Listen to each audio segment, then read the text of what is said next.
وداعا أيها الشيخ الجليل، وداعا أيها الفذ النبيل، وداعا أيها الأسد الهصور، وداعا أيها الشيخ الوقور، وداعا أيها الجبل الرفيع، وداعا أيها السد المنيع.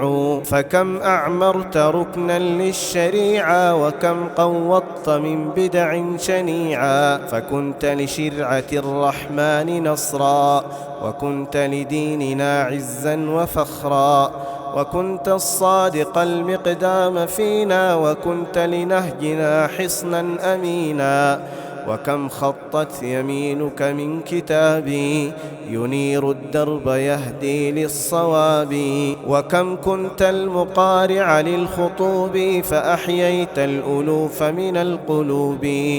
جزاك الله خيرا يا ابن هادي، ولقاك السعادة في المعادي، وأسكنك الإله من العوالي، وأبدلك العوالي من عوالي، وأسكنك الفسيح من الجنان، تعيش مكرما في كل آن.